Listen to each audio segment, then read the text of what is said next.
Hello there. I'm Caitlin Moore. I'm the Financial Literacy Manager here at Union Bank and Trust. And today we are going to be talking about budgeting, the ins and outs of budgeting, how to make a budget, and even why we make a budget. So let's begin. Let's talk about what a budget is. Without reading everything on the screen here, a budget is a financial plan for a specific period of time. Whatever that period of time is depends on what you need. But typically, we look at budgets at a month at a time, simply because that's when our bills cycle through. So, our rent or our mortgage, our utilities, things like that, we pay them once a month. So, typically, we'll make a budget for a month at a time. Now, you can do whatever you need to do. Some people like doing a budget for every week. Maybe they get paid every week or every 2 weeks, something like that. When it comes to this presentation, we will be talking and referring to a month at a time. So just know that looking ahead. Why is it important to budget? Well, 2 out of 3 Americans live paycheck to paycheck. And what that would mean is someone would get paid on a Friday, and by the next Friday when they got paid, all their money would be gone. There's no room for extras. There's no savings. It's all being used. So if there's an emergency, 40% of Americans could not cover a $400 emergency. So typically, if you're living paycheck to paycheck, there really is no wiggle room for emergencies. Now, $400, if we think about that here in Nebraska, that could be some extra tires when the roads are bad, or an extra windshield, something like that during our winter months.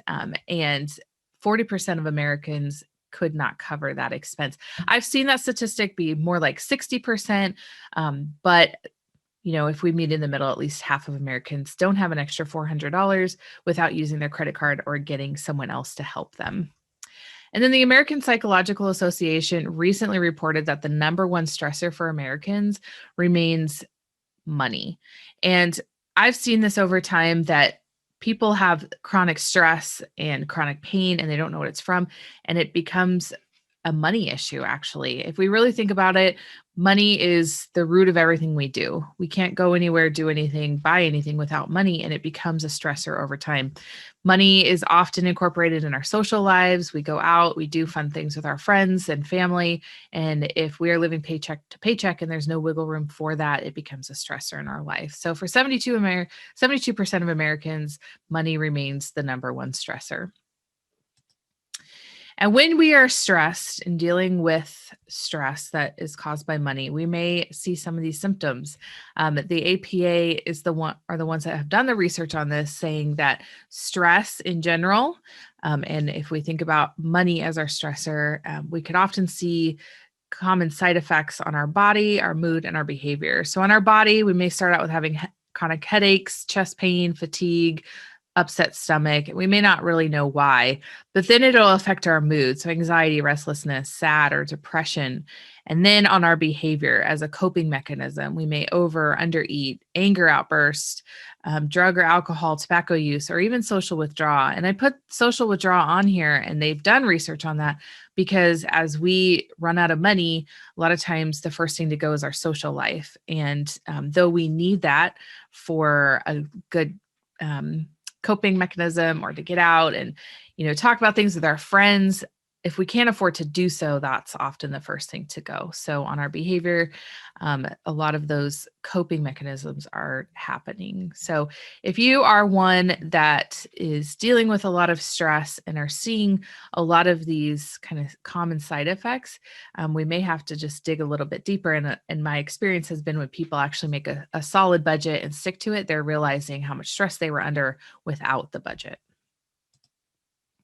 Let's talk about budget basics, because building a budget can be very easy. There's really only a couple things that we're trying to do. And number one is to compare our income to our expenses. So what's coming in and what's going out. That's the basis of a solid budget, is to make sure that what's coming in equals what's going out.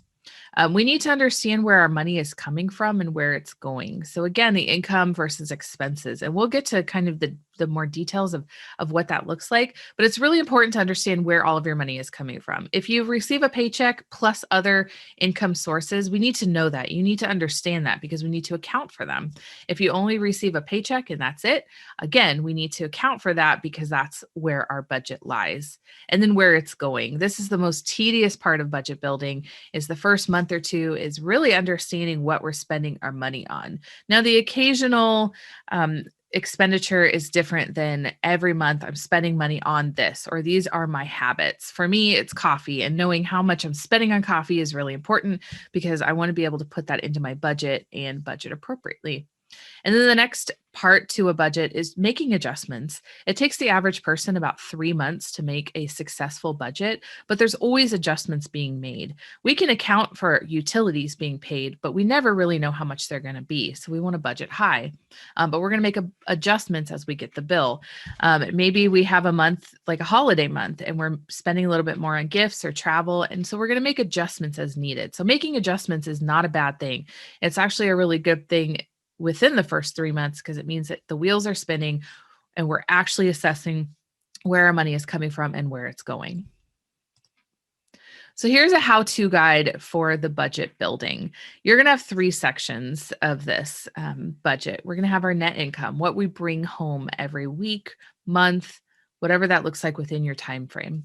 And then we're going to account for our expenses. And there's weekly, monthly, and annual expenses that we have to account for. And the annual is really important. There's things like car registration that we don't really think about throughout the year, but can we put that into our budget now and proactively save?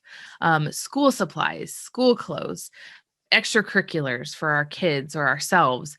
Maybe we don't have to pay those every month, but we're paying them in a lump sum once, twice, 3 times a year. So we want to put those into our expenses. And then we're going to compare. Is what we're bringing in enough for what's going out, or do we need to make adjustments? Your budget might change every week or month, and that's okay. It really is. But acknowledging that and making adjustments in your budget is really important. And then if you have inconsistent income, that's one more factor in the budget building process. So inconsistent income would be maybe you work a part-time job and you're not guaranteed the hours, but you know that you at least get 20 hours, but sometimes you get 30. Your budget needs to be made off the 20 hours. What is the minimum amount that you know is going to come in? For a server, that's kind of hard because maybe you'll get the hours, but the tips are very, very different. But is there a consistent number that I will make this much? That's just a given. That's what you want to make your budget off of. So inconsistent income is kind of another level of budget making because we have to account for the lowest amounts and work within that. And then if there's extra money that comes in, extra tips, extra hours, overtime, things like that, then we could put that money where it's needed, whether it's on debt or savings. Long-term budgeting. When it comes to budgeting long-term, there's some goals that we look at just kind of in the financial world. These are kind of the things that we try to do on a regular basis to look ahead. And one's build an emergency fund that's equal to the amount of your deductibles. This is an immediate need when you're building a budget. We want to have an extra emergency fund in the event that we need new tires or we get in a car accident. So what I always suggest to folks is look at your car insurance deductible. For me, it's $1,000. My premium is lower because I'm paying $1,000 deductible. So what I have done is I have saved $1,000. That's my emergency fund. It's not part of my budget. It's not in my bank account. I actually keep it somewhere else in another bank account that I don't have access to with a debit card. It's available for me, but it's there for emergencies only. And that's what we want to do right away. So some people can really only save about $400 or $500. And like we said in the beginning, $400 is where most Americans could not cover an emergency. So if your first goal to build an emergency fund is $400 or $500, that's awesome because that typically will buy you a new windshield or some new tires for your car. The next long-term goal would be paying off debt. The only way to pay off debt is to build a budget and stick with it. We have to understand what extra money we have to pay off the debt. We also need to budget so we're not building more debt. We're not putting more things on our credit card. So in order to pay off debt, we have to build a strong budget. But in the long term, once we have our emergency savings, we're going to start paying off our debt. And then after the debt is paid off, to build up an emergency savings equal to about 3 to 6 months of your expenditures. So we'll look back on your budget and say, what are the must-haves for the month? It's not eating out. It's not extracurriculars. It's not your gym membership. It's how would I survive in the event that I no longer have a job? What are the basics that need to be paid? So our utilities, food, mortgage, rent, car insurance, gas for the car, things like that. Those are the must-haves. And then we're going to times that by 3 to 6 months, and that's how much we're going to save.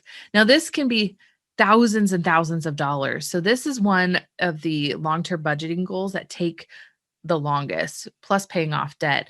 And that's okay. We're going to pay off debt before we save up this amount.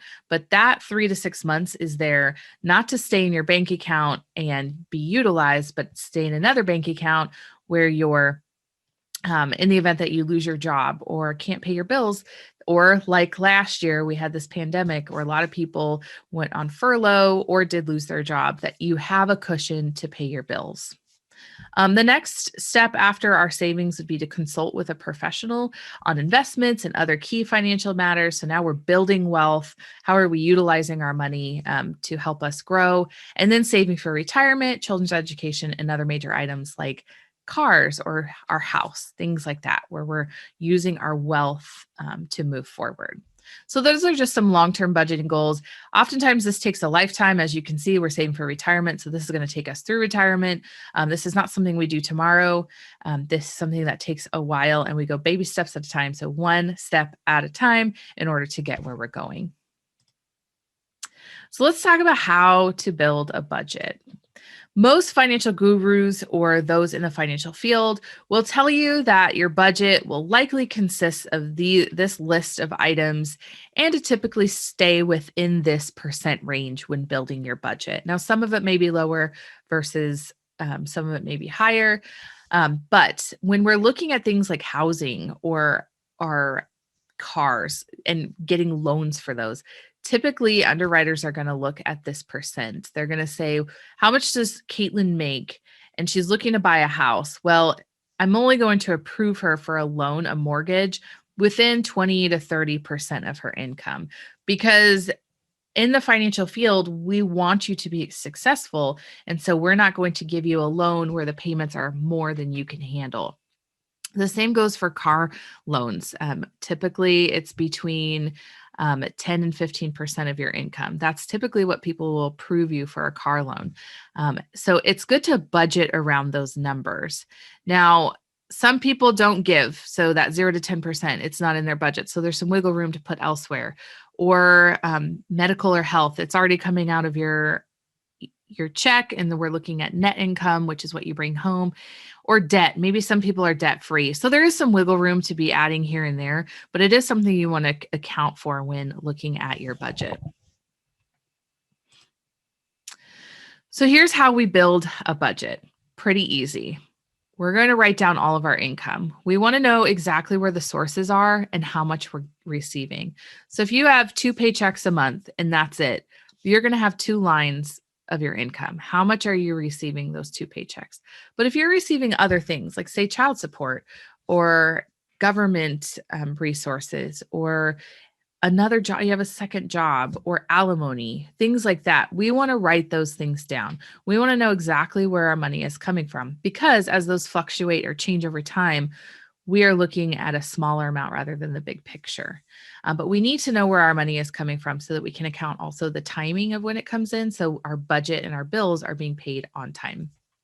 And then we're going to write down all of our expenses. Like I said, this takes a couple months to do, because as much as we want to remember everything in a month, we don't. Or over the course of a month, we're going, oh, I forgot my water bill, or, oh, I forgot the gas for the car.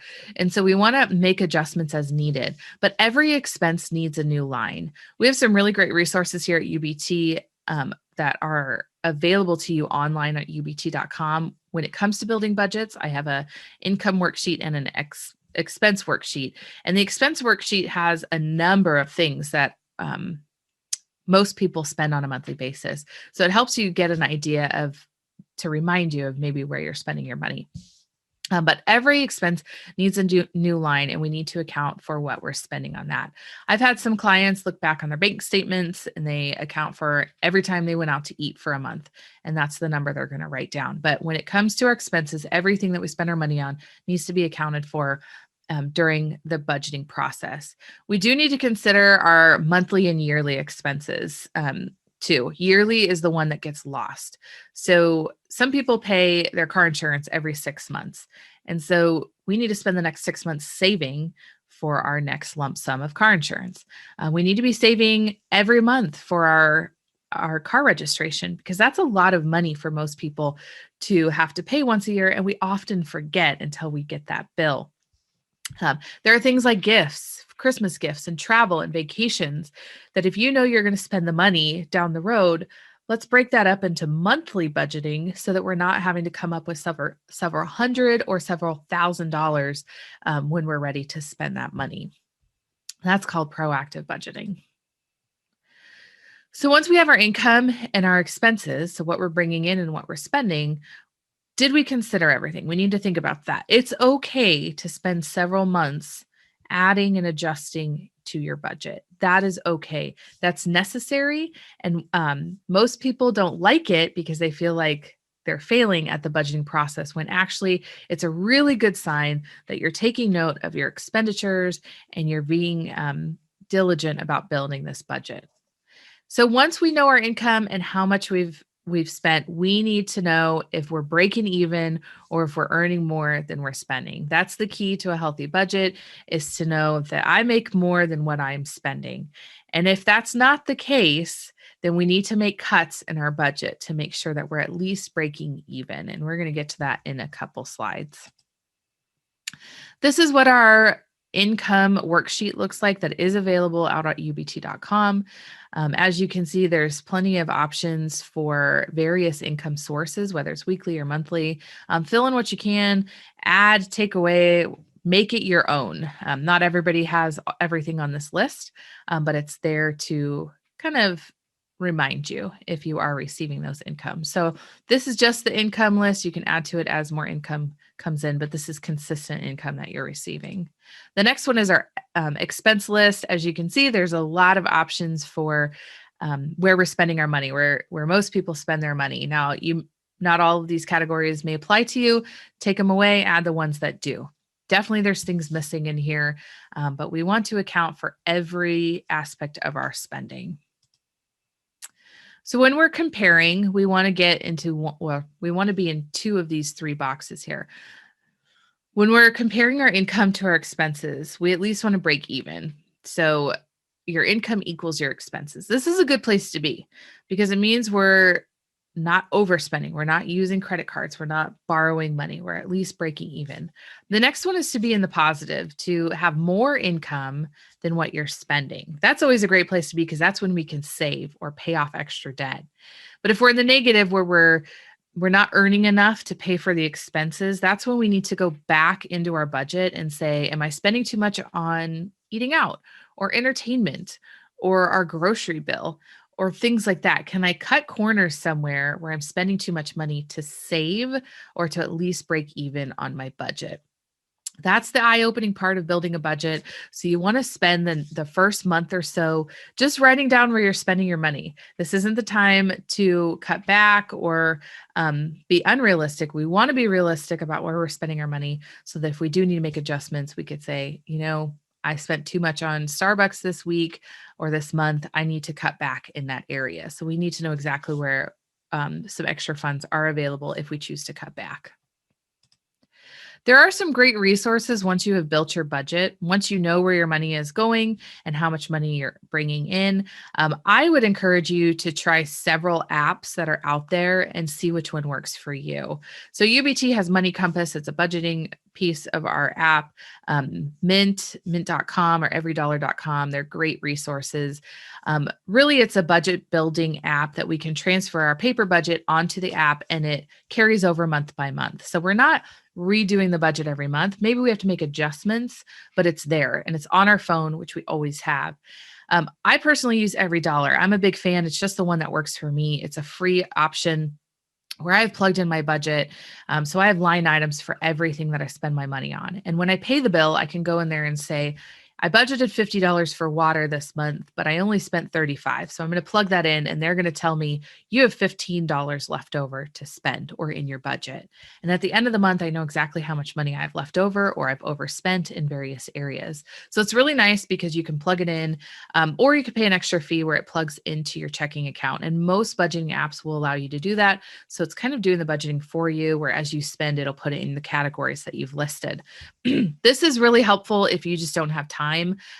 But I will tell you that I've never paid for the extra piece of an app because I don't need to, because once I've built a budget, I know where my money is going and I have an understanding. And for me, I find it pretty powerful to be able to go in there and plug in my numbers. It's me taking ownership over my money, which I would encourage you to do. That's kind of the basis of budgeting, is taking ownership over where you're spending, but also taking ownership over the control that you have within your budget, and taking the power back. Instead of money stressing you out, you get to say, I'm going to have control over this and I'm going to make decisions that are best for me.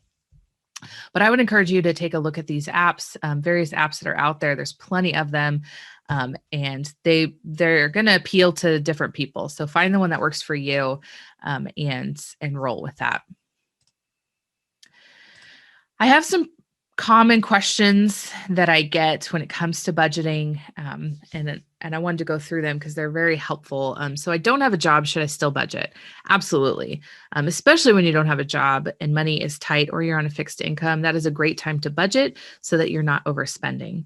I have inconsistent income. Should I still budget? Yes.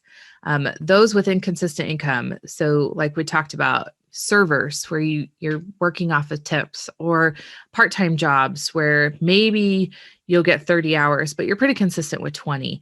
So you want to, when you have an inconsistent income, that's really an important time to budget because your income is going to fluctuate. And so we need to know that we're going to be able to pay our bills. Inconsistent income means that you need to account for the lowest amount of money that you know is going to come in.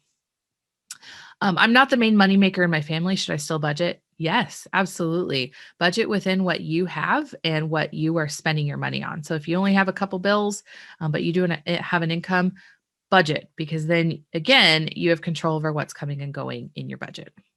I'm in high school. Should I budget now? I'm a big fan of kids, young adults learning to budget at a very young age within limited income. So maybe you are a high schooler and you get an allowance or have a very small part-time job, or you're trying to teach your child who's in high school how to budget within a limited income. That's okay. They still have responsibilities, whether it's paying a bill, their phone bill, or just going out with friends. Put them in charge of something and help them learn how to budget, even if it's just a couple line items. And then I don't have many bills and I make more than I spend. Should I budget? Yes, you should. Because at the end of the day, at the end of the month, we want to know how much extra you've made so that you could put it towards savings or retirement, building that emergency fund, whatever your goals may be. You need to know how much you have to work with. And in case you have more bills that come in, you know within what range you can allow those things to happen. So there's always room for budgeting, whether it's a small budget, a big budget, a lot of bills to pay, or a lot of responsibilities, young and old. We should still be budgeting because we want control over our budget and we want to know where our money is coming and going. So yes to all of those questions.